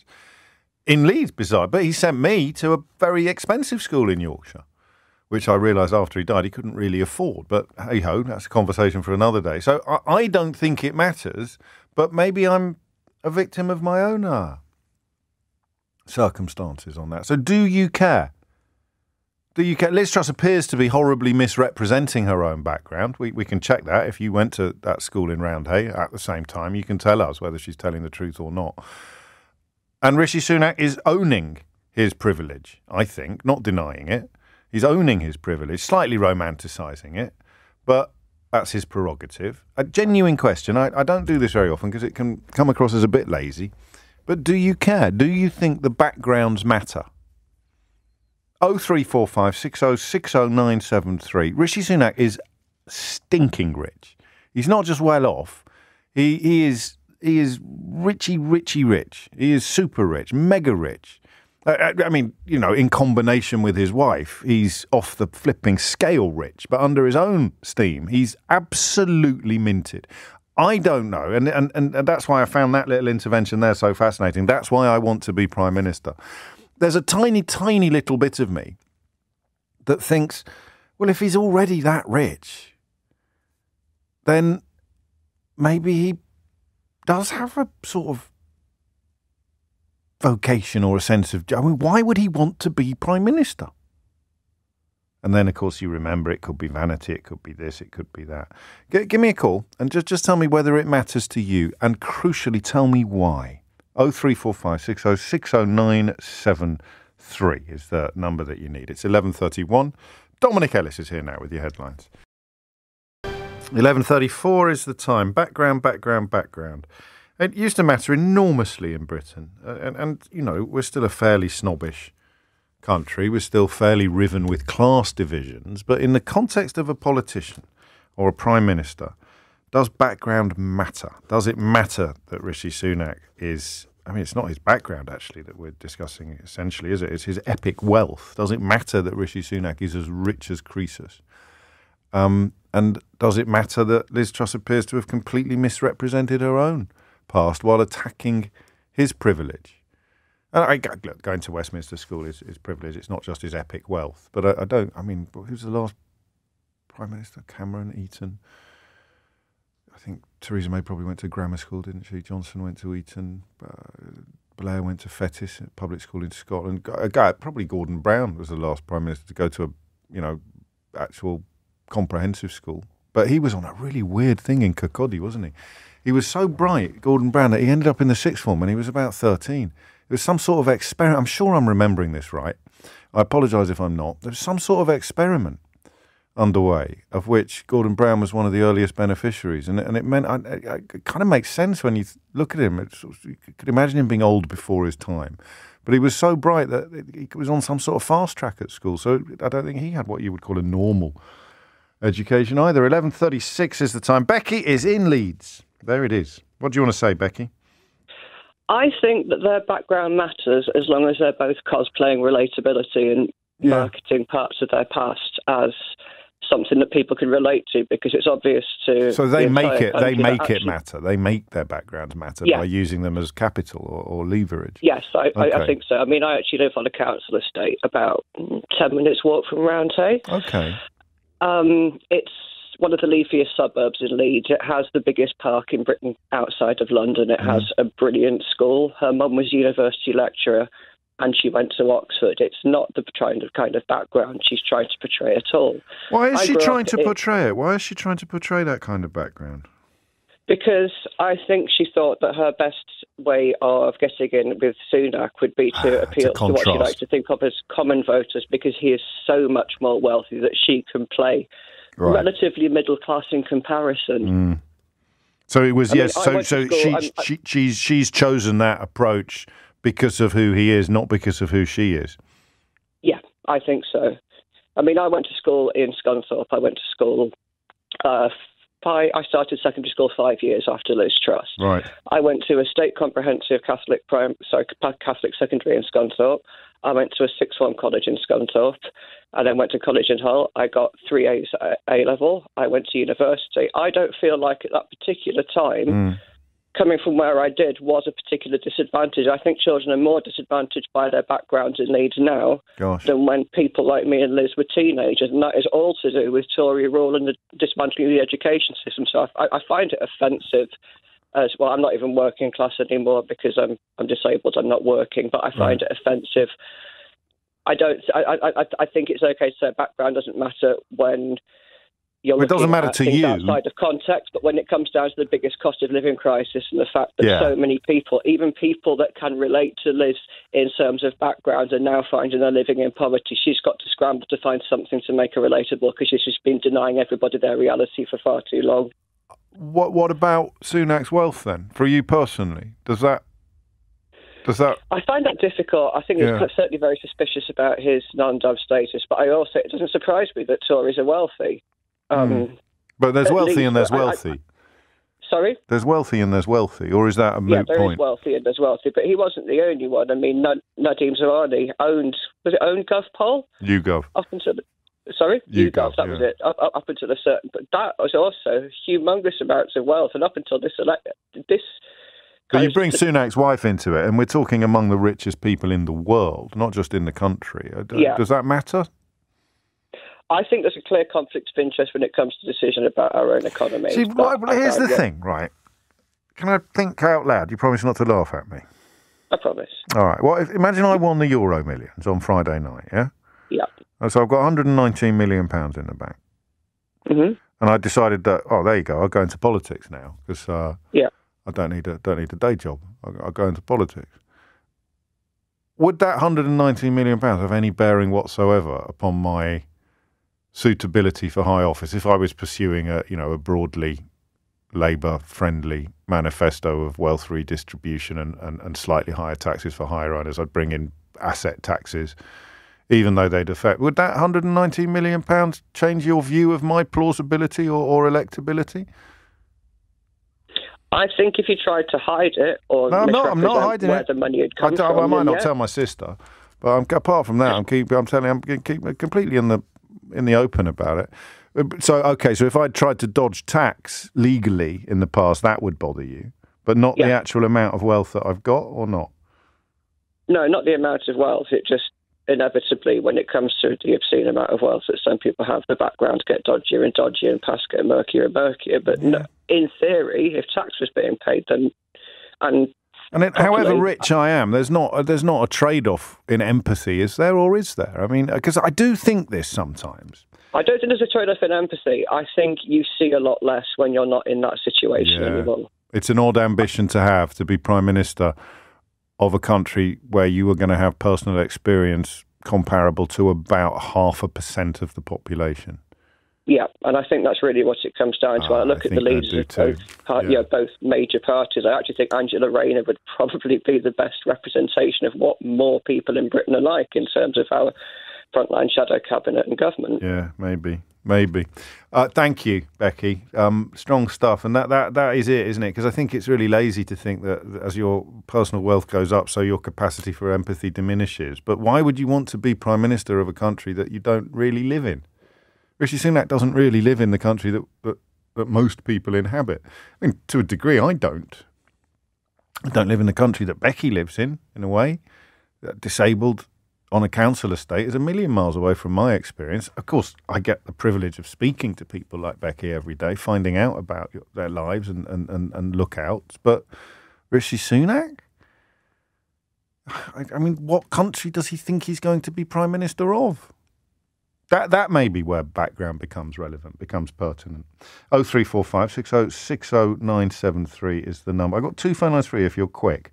And then, I know he worked for Goldman Sachs, which is a dirty word, and what's John saying? He moved all its losses to the UK headquarters so it could write them off against profits. So what? Is that a fair response to that? I don't know. Maybe he could have done more as Chancellor to... Yeah, that's a good point, actually, John. I apologise. It's not a so what. So, as Chancellor, what is the likelihood of Rishi Sunak acting to redistribute wealth from outfits like Goldman Sachs into communities like the ones that we've just been talking about? What is that? There you go. So, it's not just his personal wealth, it's his background in the city. He's a man who makes money out of money. What is the likelihood of someone like that thinking, do you know what? People like me make too much money. I'm going to slightly change the game a bit so that, teachers get a little bit more money and hedge fund managers get a little bit less. I don't know. Maybe some hedge fund managers would subscribe to that school of thought, but I'm yet to meet one. 11:42. No, that's not true. 11:42 is the time. Uzma is in Blackburn. Uzma, what would you like to say? Morning. Well, I think background is really important, and I think Rishi Sunak has done really well for himself, but I would respect him a bit more if he was really honest and said, my mum was a doctor, my dad was a pharmacist, I'm from a really privileged background, immigrant or otherwise. I went to Winchester College. Yeah, and was it Winchester or Westminster? Westminster, whichever one he went to, right. the big private school. Yeah. I went there, and this is how rich I am. Forget his wife's wealth, that's hers. Yeah, he's still rich in his own right. But he does not understand. There's that clip of him saying, I have no working class friends. Is he really going to understand the man that went to the building site wearing £500 Prada shoes that he could throw? Is he going to understand the people at that building site can't pay their bills, haven't got money to heat their houses? He does not understand that, and that is the problem. She probably might understand it a bit more because she lived reasonably middle-class life, didn't she? I mean, she was privileged, but not as much. And I think with Rishi Sunak, he's trying to sell that, isn't he, that I am the child of poor immigrants. Is he trying to do that? Is that what you really hear? I am the child of poor immigrants. I worked in a local Indian restaurant. He did. And my mum was... But his mum was a pharmacist, his dad was a GP, and they could afford Are you sure his dad was a GP? Are you sure his dad was... Yes, he was. All right. According to, all the papers and everywhere. Well, they could afford the school fees at Winchester College. So, I mean, back in the day, how old is he? He was born about 1980. So it's not like now. The schools like that were within reach of middle-class parents. They're not anymore. A relatively normal middle-class parents, if they didn't go on fancy holidays and drive big cars. Can he relate? Well, can he relate to the struggles? I went to a school like that. Do you think I can? You have working class friends. I've heard you talk before about. Of course I do. Having friends from. Yeah, exactly. Well, he's there, and the look of pride on his father's face. Right. When he said that in that clip. No, it's a grim clip, isn't it? I mean, but what was he, 17 at the time? Are we going to really hold everybody to their 17-year-old? That forms you, doesn't it? Your formative years, your belief systems are made. I teach, and we see the children's belief systems being made from sort of secondary school onwards. So why does he want to be Prime Minister then? It's just power, isn't it? What he won't have, with no matter how much money he has, he won't have power of being a world leader. Yeah. I mean, good luck to him. He's got money, but I just think, people like Angela Rayner could relate. They could relate to the people that really, really need help. Rishi Sunak will relate to the people that don't need help. I find that very hard to argue with. And I kind of want to argue with it because... I want him to do well. I am Asian heritage myself. It would be fantastic. It'd be great to have an Asian Prime Minister. To have an Asian Prime Minister that isn't, the usual white upper-class guy. But, he's just the same as them, really, isn't he? It's just the skin colour that's the difference. In fact, I hear him, and yesterday he didn't say... I would have stood up and said, my parents gave me the enormous privilege and enormous opportunities that have made my life. I've gone and made hundreds of millions or whatever. But he didn't. He kind of hinted that his mum had a chemist shop and he kind of worked at the, but he even put his mother down because he said, and I made sure she made payroll. I think I agree with you about 80% of what you've said, and I'm very uncomfortable being put into the defending Rishi Sunak position that you're nudging me towards. But I think he really did work in an Indian restaurant as a waiter, and he really did. I'm Asian heritage. It's probably his uncle's Indian restaurant or his dad's mate. Yeah, but it doesn't change the fact that he worked in it, and he did probably do the books for his mum because she's a pharmacist and he's obviously a bit of a whiz with numbers, and they sent him to a fancy school and he did very, very well. But he's not admitting to that. Is that what you hear? Is that really what you hear? I hear that because he is trying to sell the Sajid Javid, dad's poor bus driver with a pound who lived up on top of a shop. He isn't that. The Javids have done well, haven't they? They did come with nothing, and they've clawed their ways up through comprehensive schools and universities, and he's done really well for himself. So he could actually stand there and say that to some extent. But Rishi needs to own up to his privilege. But none of them ever own a. Do you know? I think I'm probably being a bit privileged myself because you and I choose my words carefully because you're a teacher, right? Yeah. Well, then you're on the same level as a doctor. I am, but what I'm saying to you is the teachers' children, my colleagues' children, have a different, different way of thinking, a different sense of entitlement than the kids I teach in one of the poorest. We're not at odds with each other because I think I was just being a little bit hidebound by my own sort of class. We teach kids, if we say to them, you can go to Oxford, you can go in, and they're just like, no, I'm not going.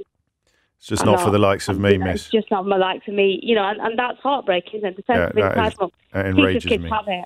Yeah. And the other kids wouldn't. Yeah, no, I hear you on that. So, the problem is, of course, this is my very lukewarm defence of Rishi Sunak in the face of your valid criticism, because I can speak from personal experience on this. You might be at one of those schools, but you'll be in class. He would have been in classes with people who lived in stately homes. He would have been in lessons with people who were proper rich, either old money or new money, and he wasn't. He was the son of a doctor and a pharmacist. So in his own mind, he isn't a sort of gilded, Brideshead revisited type of character. But of course, that's from him looking around. It's not from the rest of the country looking up at where he is. And that I think, is the point I was missing.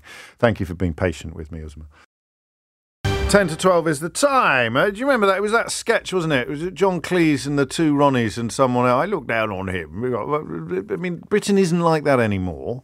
It's not, egalitarian by any stretch of the imagination. We still have an utterly misplaced respect for people that talk posh. I don't know whether that comes down from the aristocracy or the monarchy or whether it's some sort of genetic memory, but I've said it before and I'll say it again. If Jacob Rees-Mogg spoke as if he'd grown up in Albert Square or Weatherfield, nobody would pay the blindest bit of attention to him except to occasionally comment on how spectacularly stupid he is. But because he talks like a sort of Terry Thomas tribute act, people think he must be possessed of intellect. So that is deference. That is the class system. Sorry, sometimes you send me texts and it takes me a while to work out what it is you're doing. And they make me smart. The only Tory who could ever reach me is the son of a pharmacist. You need a bit of a Dusty Springfield back catalogue to appreciate that joke. But quite how that popped up in your mind, I will never know. So there's a few things going on here. Liz Truss has tried to portray Rishi Sunak's public school education as problematic. It's remarkable in the Tory party to do this. Dorries has done it as well. Dorries once attacked me for going to public school, and then someone sent me a message, said, she sent her own daughters to the school that you went to. I said, shut up. Of course she didn't. I'd forgotten that they started taking girls, actually. So that was one of the reasons why I just thought no one would be stupid enough to attack someone for going to a certain school if they'd sent their own children to the same school. But that was in the days before we all came to understand just how stupid Nadine Dorries is. So for a Conservative, Liz Truss has just served in Boris Johnson's cabinet. She served in David Cameron's cabinet, but she doesn't think that you should have a Prime Minister who went to Winchester College like Rishi Sunak. It's just not true. So again, it's cynicism on her part, isn't it? Well, this might work. And then I cast myself as don't mention that my dad was an actual professor at the University of Leeds. I'll cast myself as the plucky outsider from the wrong side of the tracks in one of Leeds' most salubrious suburbs, Roundhay, which is, a beautiful part of Yorkshire. It's bonkers. Absolutely bonkers. Everything is bonkers. Rob's in Leeds as well. Rob, what would you like to say? Hi, James. Yeah, just on the topic of background for Prime Minister. With Sunak, I think it's a little bit ironic almost that Sunak's being the one that's asked to explain his background. When you look at the previous Prime Minister, Boris Johnson, he was actually born into wealth. And I think that this is the difference. This is why Sunak's background doesn't matter too much for me, really, because the likes of Cameron and Johnson were born into the wealth. And the cliche is, they've never spent a day in the life of a normal person. They don't know what it's like. At least with Sunak, he's come from slightly more humble beginnings. I know that that's probably stretching it a little bit, but he at least makes the effort to use rhetoric that show someone to understand the lives of normal people. Really? You see that in him? I mean, everyone sees different things. Uzma in Blackburn, who was on just before, she sees the exact opposite of what you see. Where do you derive your optimism or confidence that he is... What's the word I'm looking for? Fully cognizant of Well, I think that's probably a little bit ambitious, but it's all relative, isn't it? You've got to compare to the other candidates and what we've seen previously. And for me, when you think about somebody like a Johnson, I've never heard him or anybody like him use some of the rhetoric that Rishi has when it comes to talking about some of the problems that the country's facing and obviously how he wants to deal with it. But like I say, for me, really, he's not somebody that's born into that extreme wealth that's never. But Tony Benn was, and Tony Benn would if it comes to championing the interests of ordinary people, Tony Benn's worth about 7 million Rishi Sunak's, and he was born into the aristocracy. Yeah, and obviously, when it comes to these leadership debates and contests, you have to take everything that's said with a grain of salt. So, there's no guarantee that Rishi Sunak is going to, I tell you what, I don't want to fall out. I just don't understand what you're saying. It's almost as if you've decided that you quite like Rishi Sunak and you're now trying to fit the facts to that feeling. Because, he was at Winchester and then he went to Goldman Sachs. And, if he's got two siblings and they all went to schools like that, that means the family had about £1 million in total to spare to spend on education. I don't know what Boris Johnson's dad's setup was like, but there's not a great deal of difference between these two. He was the son of a Turkish immigrant, wasn't he, Boris Johnson's dad? Or the grandson of a Turkish... I don't quite understand what it is you're saying about Sunak. Because you've bought the idea that he tried to convey last night, that, almost this image of him growing up in a flat above his mum's chemist shop and putting out the milk bottles and the Coronas for a tenpence. He obviously grew up in very comfortable middle-class luxury. Yeah. So I don't understand what you're saying about him being closer to the experiences of ordinary people than David Cameron or Boris Johnson. Well, I think that... well, you can say it doesn't matter, but I don't know how you can portray him as not being part of the same cohort. Relatively speaking, though... A doctor and a chemist. They own their own chemist shop. And the dad was a doctor, and the 3 siblings went to public school. That's £1 million. Before you've bought a house, or before you've bought a car, or before you've bought a £450 pair of shoes, that is rich. Yeah, of course it is. Of course it is. But like I say, relatively speaking, compared you keep to some saying of the relatively speaking that we've had, well, it yeah, all has to be relative. Yeah, maybe, but I mean, where's the threshold then when you stop caring? Also, I mean, relatively speaking, he's 100 times richer than Boris Johnson. Yeah, and there's definitely obviously the same risk with Rishi Sunak, that you would get with other Conservative members. But in terms of a question on background, it's not just background of childhood, is it? It's background of employment as well. So he's 1,000 times richer than Liz Truss. Relatively speaking, he's 1,000 times richer than Liz Truss. But you're painting him as the one that's going to have a better understanding of people who aren't as rich as he is. Liz Truss is nowhere near as rich as he is. Yeah, but the wealth isn't necessarily the key factor. It's about the background. It's about the experiences that you've had. What are these experiences? I feel like I'm beleaguering. I'm badgering you a bit, but only because I'm really confused. What are the experiences that you think he had? There's television footage of him saying, well, I don't actually have any working class friends, and his dad sitting in the background beaming like the Cheshire Cat. What are these experiences you think he had that give him a glimpse into the lives of ordinary voters?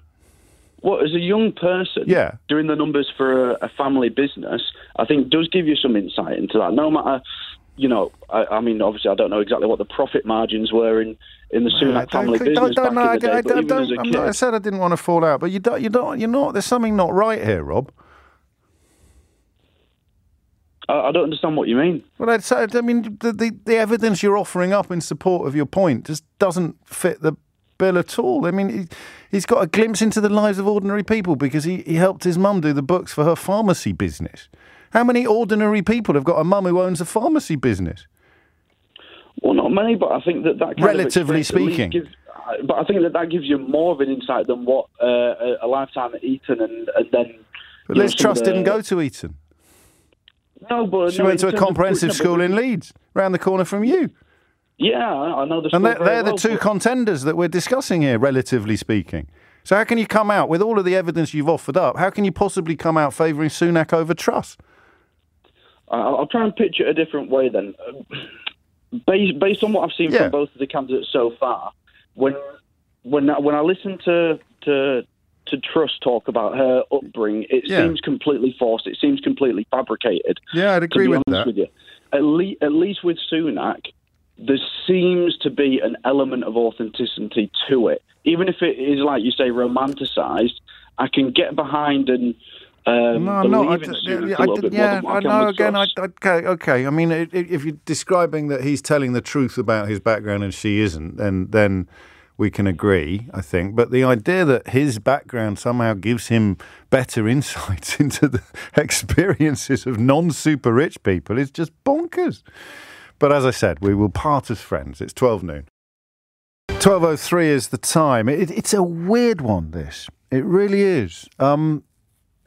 Because I think the bit I was not understanding with the last caller is the way that Johnson and Cameron were never really held to account for their wealth. It was never used as a criticism for their wealthy background, and background meaning prior to going to work.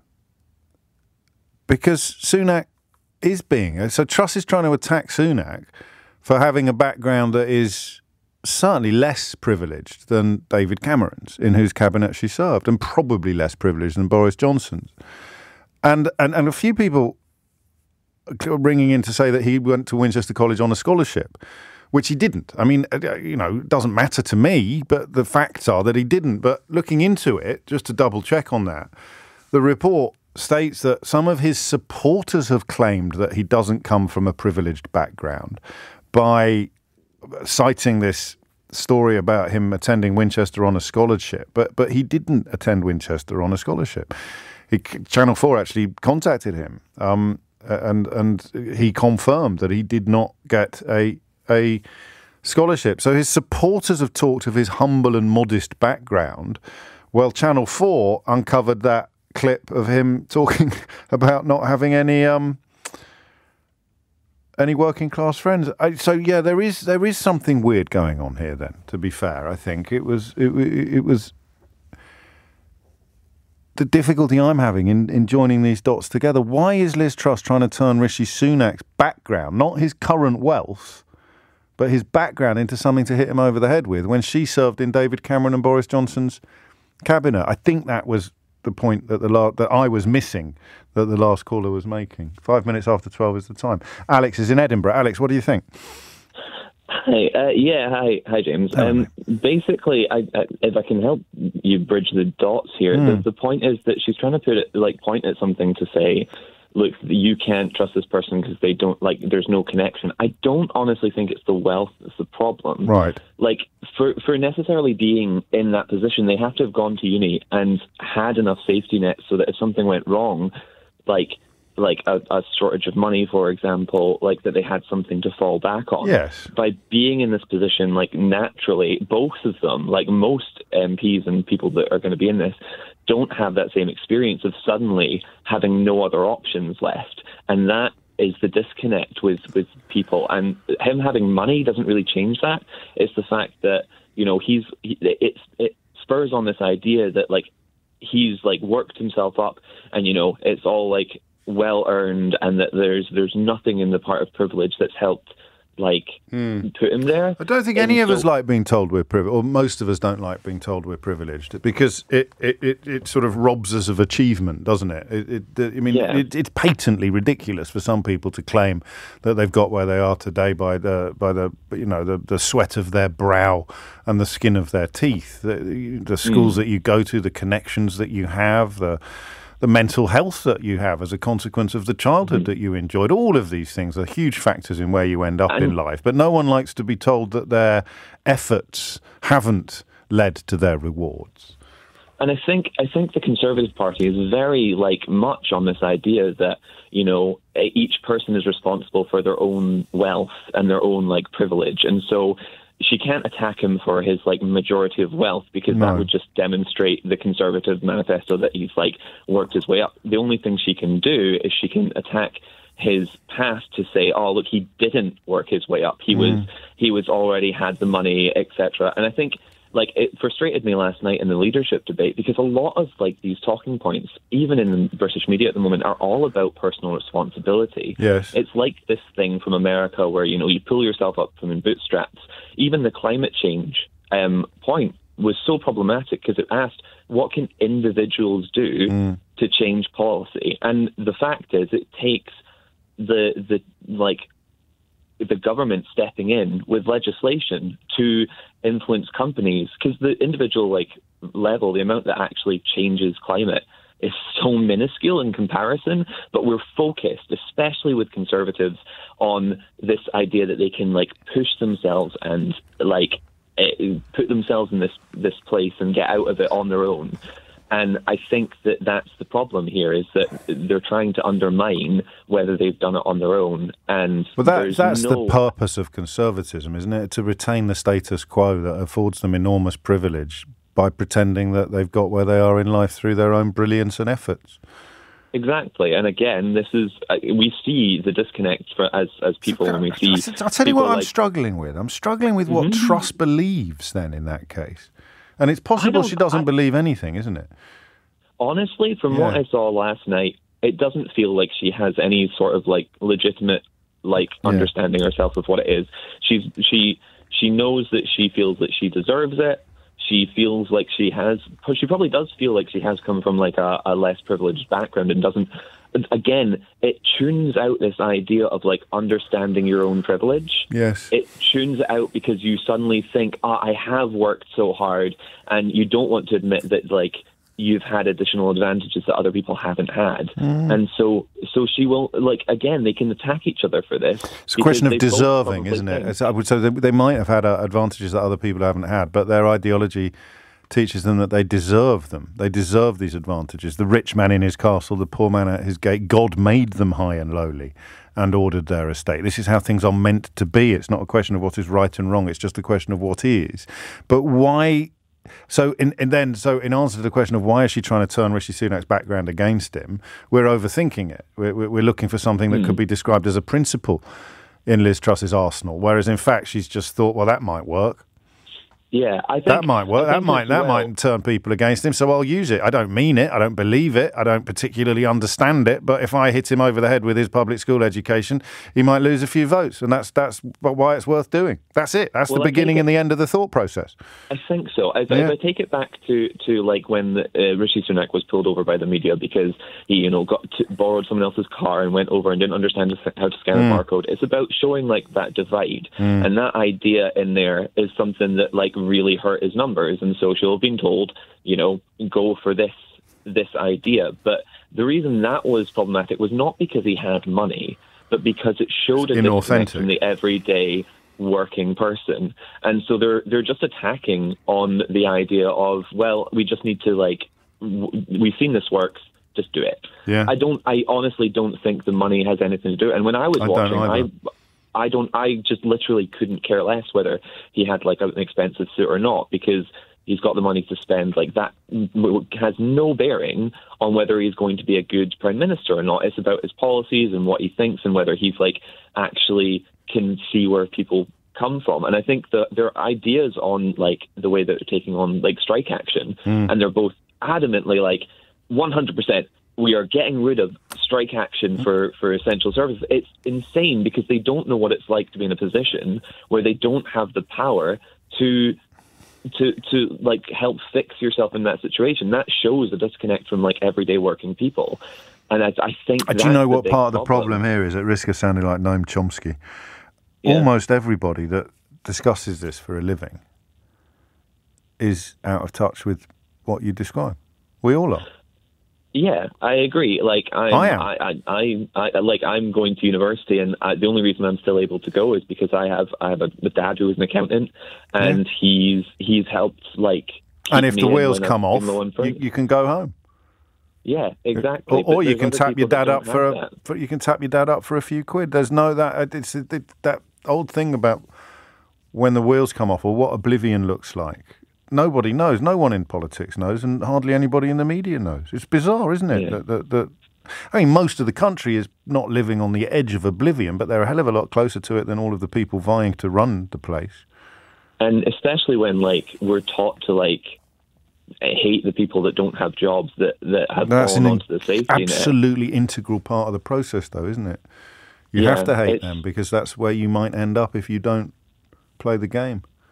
Yeah, and so you learn to start feeling horrible towards, nurses, for example, firefighters. who have go through horrendous stuff every single day, and you're taught that because they haven't figured out a way to make their money work, that there's something they've done incorrectly, and it's so poisonous. It's so poisonous in the idea that it doesn't. It's set up and designed so that you never challenge your privilege. It is beautifully put here by a Twitter account called A Working Class Family Ages Badly. I think they've written a book. In fact, they have written a book called A Working Class Family Ages Badly. Listen to this. It's actually bizarre how gaslit we are, that we allow the privilege to act out working class characterisation in order to get power to destroy the working class. They have no concept. This is the phrase that resonates. They have no concept of what endless hard work and low pay means. Mm. There it is. I have no concept of what endless hard work and low pay means, and yet I wonder what proportion of the country fits into the category of doing endless hard work for low pay, relatively speaking, of course. And that is the weirdest thing. I mean, Keir Starmer is from a much humbler background than many other politicians, but, it not endless hard work and low pay background. Angela Rayner is from that sort of background.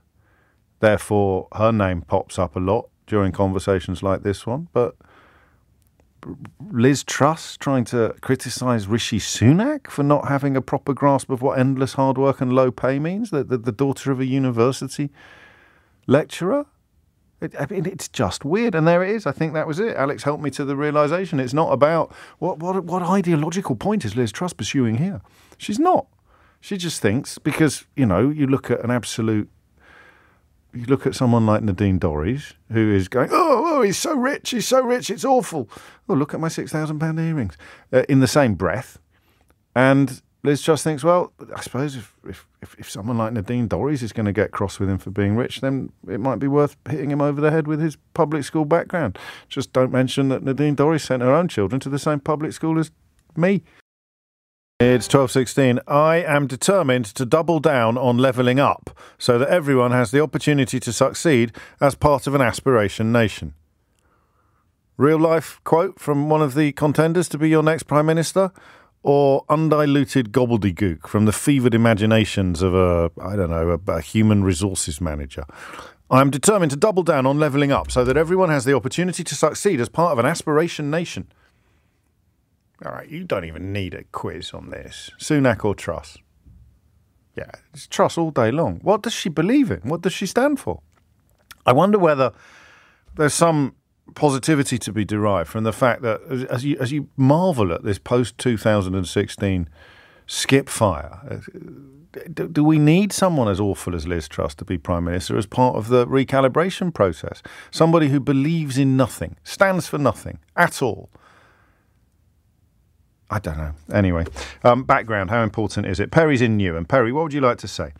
Oh, hello, James. Hello, Perry. I just want to point out that both of them are talking about a false narrative about themselves. Yes. It's about trying to create an image that what they've got is by their merits alone. I think you touched on it in the last call, stole my thunder a little bit.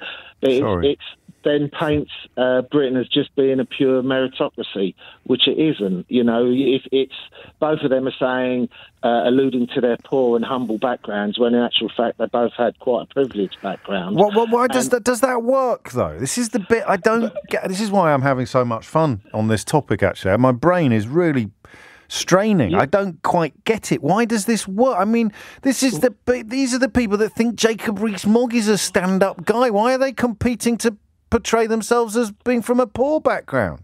Because then you become the difference between the deserving and the undeserving poor. And look at who they are talking to. Sure, it's a nationwide debate going on, but they are addressing that membership of the Tory party that will be electing them. And most of them buy into that debate about, there's deserving poor and there's undeserving poor, and you are deserving poor if you work hard like we have done.